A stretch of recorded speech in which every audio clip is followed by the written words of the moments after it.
정말 오랜만입니다. 네. 네. 보통 전직 의원은 다시 정치를 하려고 하기 때문에 호칭을 그냥 의원이라고 하는데 정치를 아예 안 하신다고 하니까 제가 뭐라고 부를까요? 단역 씨. 단역 씨요? 네, 알겠습니다. 그 책 내용이 네. 그 박근혜 최순실에 대한 고발 이 정도로 제가 알고 있는데 아직 책을 못 봤어요. 근데 이 책을 쓰기 시작하신 게 언제예요? 이 최순실 사태 이후인가요?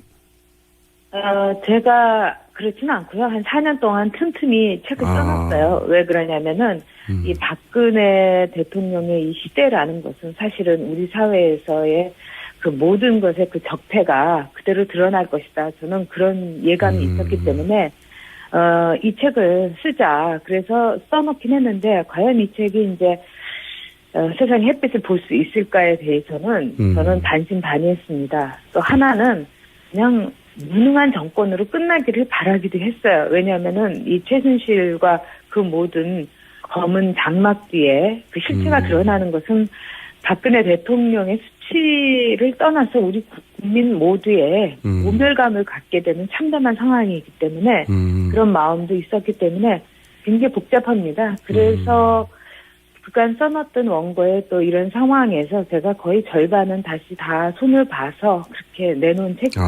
틈틈이 쓰신 책이군요, 네. 이게. 갑자기 쓰신 네, 책이 네. 아니라. 그건 아니에요. 그렇군요. 박근혜 정부에 대해서 제가 최근 인터뷰를 봤는데 여러 번. 네.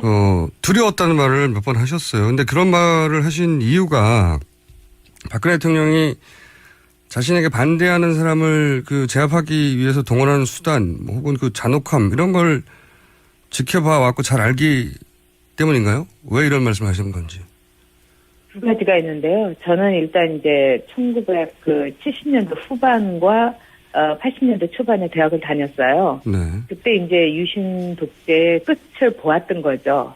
얼마나 가혹한가를. 그래서 제 상상력이 다른 이 시대를 살던 분보다는 상상력이 아니라 아마 예상에 가까웠을 거고요.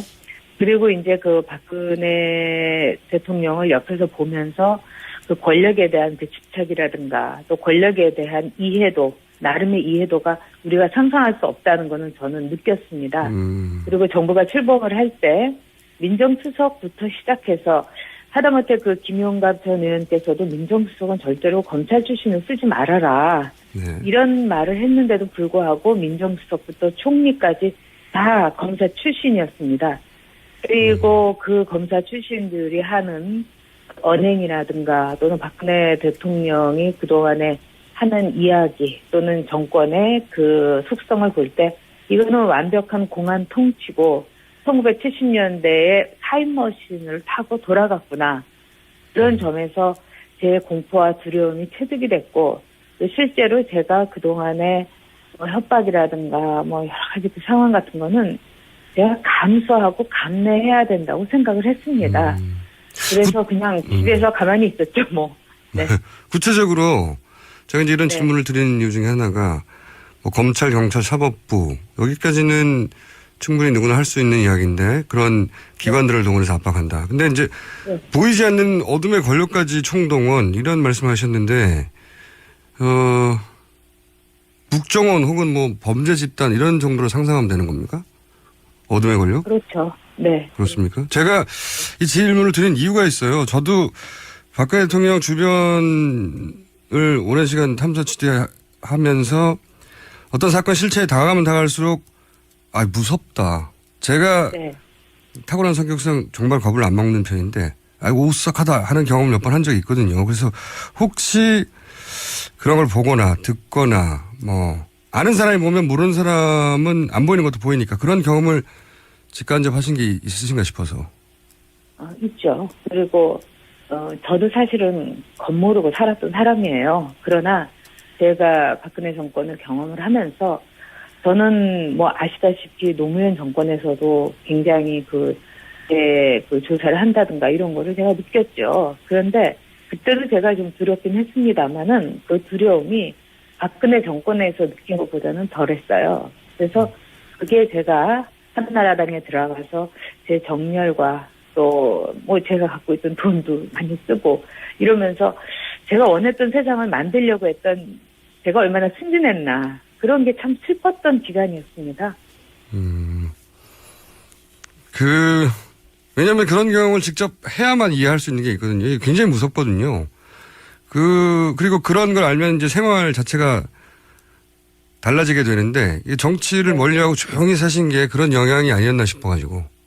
아니, 물론 있었습니다. 그리고 제가 정치에 물론 정열도, 열정도 식었고, 염증도 이만저만 있었던 것도 있었지만은, 또 저희 그 아이도 있고, 그렇다 보니까, 굉장히 저는 어떻게 된다 하더라도 그 아이한테 혹시라도 이런 여러 가지 상상이 됐을 때, 되게 두려웠어요. 그래서 아이를 위해서라도 제가 이 세계하고는, 제가 얘기도 많이 했어요, 일부러. 나 정치 절대 하지 않는다. 일부러 들으라고? 일부러 많이 했습니다. 네. 친박 의원들 중에서 저를 만나자고 한 분도 있어서 제가 절대로 하지 않는다. 이런 얘기를 많이 흘려보냈습니다. 일종의 저로서는 자기 방어적 신호였다고 볼 수 있죠. 어떨 때 가장 무서우셨어요? 뭐 어떤 경험을 하셨길래? 집으로 날아오는 이런 통지 같은 것도 있었고요. 제 계좌 같은 거를 이제 뒤져다는 그런 것부터 시작해서 이제 협박 메일도 많이 왔고요. 그다음에 그걸 모르겠어요. 제가 너무 예민해서 그런지 모르겠습니다만 가령 지하철을 갈 때 한산한역 같은 데가 있잖아요. 네. 근데 제가 내리고 타는 건 알잖아요. 네네. 근데 특히 저희 동네 이렇게 왔을 때 누군가가 이렇게 따라오는 듯한 느낌을 제가 몇 번 받았어요. 미행이요? 그래서 제가 일부러 머리도 좀 기르고 그런 생각을 그런 시도를 했죠. 예. 여러 가지 듣고 보고 하다 보니까 이제 그런 생각을 하셨군요. 네. 왜냐하면 이게 남들이 들으면 잘 실감이 안 되었는데 저는 실감에 들을 수 있거든요. 그럴 수 있을 겁니다.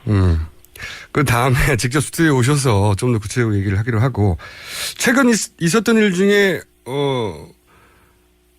아실 법 할 것 같은 이야기 몇 가지 여쭤보면, 이틀 전 청문회에서 김기춘 전 비서실장이 최순실에 대해서 그동안 알지도 못한다고 전면 부인하다가 이름은 들었다 정도까지 인정했는데, 네. 네. 김기춘 전 비서실장이 최순실을 모른다고 보십니까? 그분은 모른다고 하시기에는 너무나 뛰어난 분입니다. 제가 그래서 봤을 때 네. 그분처럼 머리 회전이 빠르고 그다음에 동서양의 고전에도 조예가 깊고요. 네. 굉장히 뛰어난 분입니다. 그런 분이 또 박근혜 대통령의 멘토 역할을 사실상 오래 하셨어요. 그런 분이 최태민 일가에 대해서 모를 수가 없죠. 다만 너무나 머리 회전이 뛰어난 분이기 때문에 의도적으로 직접 접촉을 하지 않았을 가능성은 있습니다. 수는 있다. 직접 근데 모를 수는 없죠. 모를 수는 네. 없고. 네. 그건 모를 수가 없죠. 여의도에 있었으면은 사실은 매우 머리가 아둔한 사람도 다 알 수가 있는 상황이었으니까요. 아둔한 사람도.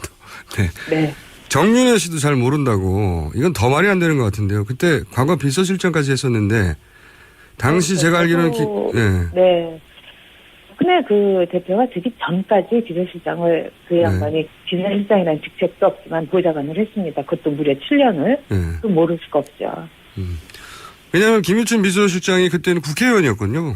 네. 그렇죠. 네. 의회에 있었는데 정윤혜 씨가 당시 국회를 드나든 걸로 아는데 모른다는 게 말이 안 되는데, 이건 어떻습니까? 최근 대통령이 이제 세월호 7시간 동안 올림머리 하느라 90분 소비했다, 이런 보도가 있었어요. 근데 네. 물론 청와대는 20분밖에 안 된다고 반박하긴 했는데, 이제 가까이서 지켜본 분으로서 대통령이 아이들이 당장 몇백 명이 배에 gat혀 있는데 머리를 하느라 90분을 쓴다. 이거 보통 사람으로 상상하기 힘든 장면이거든요. 그런데 20분이건 90분이건 마찬가지라고 생각하고요. 그렇죠. 네. 저는 박근혜 그럴 수 있는 분인가요? 90분 머리를 하느라고 이렇게 시간을 그럴 수 지체하고? 있죠. 왜 그러냐면은 용량 자체가 우리가 왜 컴퓨터로 치자면 저장 용량이 이미 꽉 찬 분이에요. 왜 그러냐면 부모의 죽음, 18년 청와대의 생활 그 자체로 용량이 꽉 차 있기 때문에 삶의 삶을 보고 배우고 사랑과 눈물을 경험하고 이럴 수 있는 용량이 없어져 버린 거예요. 그렇기 때문에 세월호의 그 사태를 TV를 지켜보면서 식사도 할 수 있었고, 그 다음에 20분 동안 올림머리를, 이거는 자신의 어떤 정치 생활에서 매우 중요한 이미지 정치에 하나니까, 그걸 또 뺄 수도 없는 거고, 그렇기 때문에 저는 세월호 사태가 저로서는 제일 가슴이 아팠어요. 엄마였으니까. 근데 아이들의 이름과 이 선생님들의 이름을 하나 부르면서 눈물을 흐르는 장면을 보면서 저것은 연기다. 이 대목에서는 눈물을 흘려야 된다고 생각해서 흘리는 눈물이다. 저는 이런 걸 알 수가 있었죠. 왜냐하면은 타인에 대한 공감 능력이 없는 분입니다. 이상한 일이죠. 그렇군요. 또 한 가지 비슷한 경험을 하셨을 것 같아서 제가 또 질문을 드린 부분이 뭐냐면, 제가 이제 2002년, 2004년부터 함께 하셨지만 저는 이제 2002년 박근혜 당시 의원이 이제 한나라당 탈당해서 미래연합 창당했던 시절 있지 않습니까? 그때 제가 네. 인터뷰를 한 적이 있어요. 근데 네. 이제 굉장히 드물게 그때는, 둘이서 한 방에서 1시간 넘게 제가 인터뷰를 박근혜 당시 의원과 했었는데, 제가 네. 인터뷰 스타일이 굉장히 집중적으로 인텐시브하게 하기 때문에 아주 정확하게 기억하고 있는데, 당시 박근혜 의원의 말이 뭐 조리 있거나 스마트하진 않았지만 지금처럼 문장 자체가 안 되는 수준은 아니었거든요. 그래서 그 이후로 TV를 보거나 뭐 하면 저 혼자서 저 양반 말이 점점 어눌해지네 이런 인상을 받았거든요. 혹시 네. 그런 걸 느껴보신 적은 없어요? 점점점 말이 어눌해진다? 가까이 본 사람. 굉장히 느꼈죠. 왜 그러냐면 예전에 네. 굉장히 성실했고요. 네. 또 저하고 같이 이렇게 일을 했으면 성실했고 그다음에 기억력은 상당히 좋았습니다. 그리고 물론 이제 말이 어눌하고 네. 말솜씨가 없긴 했지만은 네네. 이 종이에다가 이렇게 성실하게 써서 그걸 열심히 외웠어요. 이렇게 네네. 조그만 종이를 4조각으로 접어가지고 그리고 공식 석상에서는 하여튼 토시 하나도 틀리지 그렇죠. 않을 정도로 그거를 그대로 얘기를 했어요. 또박또박. 예. 그렇죠. 또박또박 말씀하신 대로. 근데 이제 대통령이 돼가지고 제가 내용이 없다는 거는 저는 걱정을 매우 했지만은 저렇게 문장의 어순이 흐트러지는 걸 떠나서 예. 자신이 이야기하려고 했던 초점에서 벗어나더라고요. 네네. 그리고 약간의 건망증도 있고 그래서 굉장히 이상해서 제 친구가 이제 의사인데요. 물어봤어요. 그랬더니 그 친구가 만약에 불면증이 있어서 수면 유도제 같은 거를 많이 복용을 혹은 장기 복용을 하면 저런 건망증이 있을 수 있다. 말이 어눌해질 수 있다. 이런 얘기를 하더라고요. 그래서 제 나름대로의 퍼즐은 풀리긴 했는데 전에 비해서는 더 이상해진 건 확실합니다. 네, 저도 1시간 반 이상 집중적으로 인터뷰를 했었기 때문에 저도 기억이 생생한데 비슷한 느낌을 저도 받았거든요. 굉장히 어눌해졌다. 네. 그러니까 분명하게 정확하게 할 말을 외워서 또박또박 했었는데 그러니까 정말 제가 이 책에서도 언급은 했습니다만 대통령이 돼서 다시 나의 집이었던 마이 하우스였던 청와대에 들어간 순간 예. 아 나는 이제 모든 것이 끝났다. 내 업무 완수를 했다. 왜냐하면 아버지의 집을 되찾는 마치 그 몰락한 집안의 그 서희와도 같은 심정이었을 겁니다. 그러니까 그 다음부터는 손을 놔버린 것 같아요. 그리고 그 틈새를 최순실이 아주 교묘하게 말하자면 이제 모든 것이 됐습니다. 이러면서 잠이 안 오실 때는 드시고 12시까지 주무셔도 되고 뭐 이런 식으로 얘기를 했던 것이 아닌가. 그런 생각에서 정말 그 박의 나라, 박의 청와대, 박의 나라 이 모든 것이 그런 점에서 정말 그 위태로웠던 한 순간이었기 때문에 저는 뭐 불행하긴 하지만 이 시기를 우리가 박의 나라에서 우리나라로 돌릴 수 있는 시기를 갖게 된 게 그나마 다행이다 이렇게 생각은 합니다. 최근에 이제 엄청난 보도량 때문에 대부분의 사람들이 알게 됐지만 박근혜 대통령과 최순실은 서로를 필요하는 공생관계지만 또 한편으로 네. 최순실의 입장에서 바라보면 박근혜 대통령이 본인을 계속 필요로 하게 만들 그런 뭔가 본인만 제공 가능한 서비스가 있었어야 할 것 같은데 그래서 이제 그렇죠. 네, 그런 각종 말씀하신 뭐 수면 유도제나 주사제 같은 거 네. 그런 서비스를 적극적으로 하지 않았을까? 말하자면 뭐 그 예전에 중국에서 그 환관과 내시들이 그 황제에게 아편이라든가 또는 미색에 이렇게 물들게 하는 거하고 비슷하다고 봅니다. 근데 더 무서운 것은 박근혜 대통령도 박정희 대통령의 딸인 2세 세습 정치인이었던 거죠. 세습이라는 게 참 무서운 겁니다. 근데 최순실 역시 말하자면 세수 권력이었던 거예요. 박근혜에 대해서. 박근혜 대통령의 정신을 사로잡고 아시아의 지도자가 된다고 끊임없이 세뇌를 했던 최태민은 최면술도 굉장히 잘 구사를 했다는 여러 증언이 있습니다. 저도 직접 그거를 청와대에 근무했던 사람한테 들은 적도 있고, 아버지가 최면술로 박근혜 대통령을 사로잡았다면은 최순실은 2세로서 박근혜라는 굉장한 자산을 아버지한테 물려받은 겁니다. 네. 그렇기 때문에 이 자산의 유지 관리를 어떻게 더 공고히 할 것인가. 첫째, 여성이라는 성이 같다는 점을 충분히 활용했죠.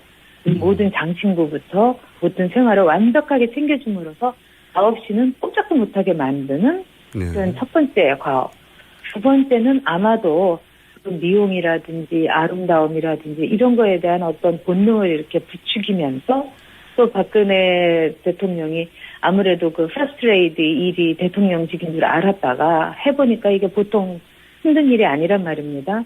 그러니까 심각한 불면증에 저는 걸렸을 가능성이 있다고 봅니다.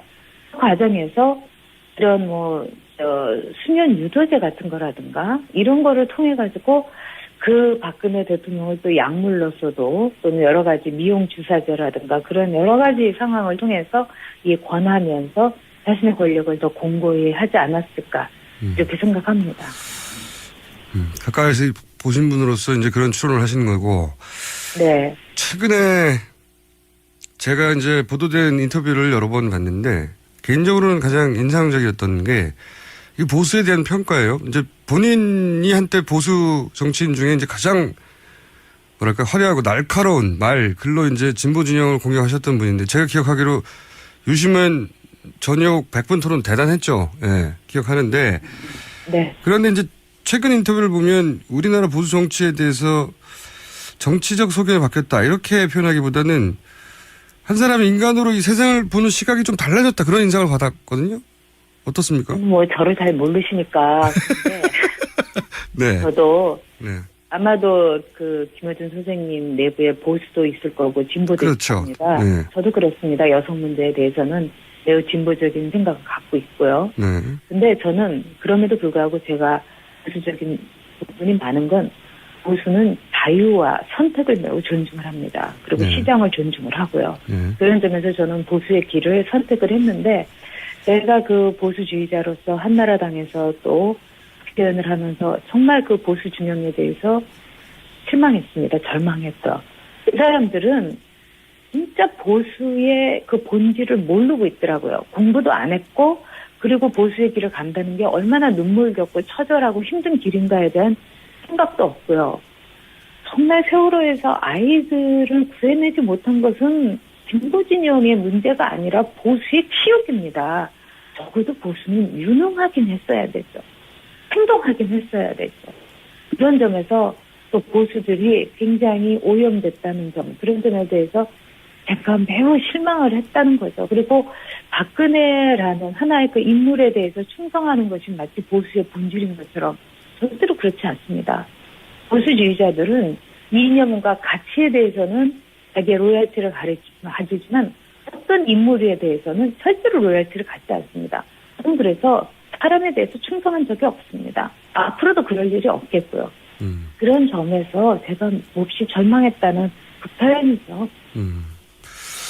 시간이 거의 다 돼서 한 가지만 더 여쭤보겠는데, 근데 이제 정치인도 아니시기 때문에 네. 곤란하실까봐 안 드리려고 하다가 얘기를 나누다 보니까 오히려 다시 이야기하고 싶지 않을까 싶어서 제가 마지막 질문으로 드리는 건데, 과거에 저랑 인터뷰하실 때였어요. 사실은 이게 네. 노무현 대통령이 고졸이 가능하면 대통령은 컴플렉스가 없도록 대학을 나오는 게 좋다 이런 얘기를 했다가 이제 큰 논란이 일어났는데 네. 그때 저랑 인터뷰하다가 그렇게 된 거죠. 예, 기억하시죠? 아니에요. 그 인터뷰에서 제가 얘기는 했습니다만 그 이야기는 제가 2년 전인가 노무현 대통령이 이제 대통령 되셨을 때 유인태 수석한테 당신 좋은 대학 나와서 뭐 그런 거지 이렇게 했다는 그 보도를 보고 제가 월간조선인가 신동아에 글을 쓴 거예요. 글을 쓰고 나서 다시 인터뷰를 했구나. 네, 아무 문제가 안 됐어요. 근데 저는 노무현 대통령이 매우 매력적인 인물이라는 걸 인정을 합니다. 그래서 제가 궁금한 건 이겁니다. 네. 최근에 이제 아드님 인터뷰를 보다가 네. 지금은 좀 생각이 달라지셨을 수도 있겠다 싶어서 여쭤보는 것 어떻게 생각하세요? 아니, 저는 생각이 달라진 게 아니고요. 예. 기본적으로 볼 때 노무현 대통령이 대학을 못 나왔다 이 문제를 제가 얘기한 게 아니었고요. 예. 왜 대학 나온 사람에게 그렇게 컴플렉스를 가지냐. 대통령 됐으면은 그걸로 모든 성취고 정말 대학원의 박사나 이 모든 사람들보다도 얼마나 국민들에게 선택받았다는 그런 자부심으로 저는 일하기를 바랬습니다. 그리고 저는 학력에 대해서 한 번도 제가 편견을 가진 적은 없어요. 하도 그런 점이 강조가 돼서 그렇지. 저는 제가 국회에 있을 때 보좌관 중에 2명이 고등학교 출신이었습니다. 저는 학력을 보지 않고 뽑았어요. 그리고 보좌관, 즉 4급도 오전 출신인 사람이 제 4급 보좌관이었는데 국회에서는 아마 제가 유일했을 겁니다. 그래서 좀 와전된 부분이 네. 있다. 뭐 어떻게 보면은 정치인이었을 때라면은 제가 그런 생각을 하지 않고 그런 표현을 하지 않았을 수 있죠. 왜냐하면 정치인이라는 것은 모든 것에 몸을 사려야 되고 하지만 그때는 제가 자유로운 한 개인으로서 글을 썼고 정말 제 기본 뜻은 그 대학 꼭 나온 사람이 대통령이 돼야 된다는 게 절대로 아니고 저는 그런 점에서 김대중 대통령은 상당히 좋았다고 봅니다. 그런 모든 것에서는 벗어난 분이니까 그런 점이 아쉬웠다는 얘기를 한 거니까요. 그건 뭐 제가 뭐 거기에 대해서 이러쿵저러쿵 얘기하기는 좀 뭐하네요. 저는 정말 이 학벌에 대해서 그런 건 없었습니다. 제 친구들도 그렇고 알겠습니다. 뭐 제가 그런 생각을 갖고 살아온 사람도 아니고요. 답답한 얘기였죠. 예. 알겠습니다. 그러면요. 다음에는 네. 꼭 스튜디오에 나와주세요. 제가 직접 뵙고 여쭤보고 싶은 게 많거든요. 눈을 맞추고. 아니 뭐 이제 제 타입은 아니신 것 같은데. 오늘 여기까지 하겠습니다. 네, 감사합니다. 네. 지금까지 본인을 저녁 C라고 불러달라고 하시는 전 새누리당 아니죠. 한나라당 의원이었습니다.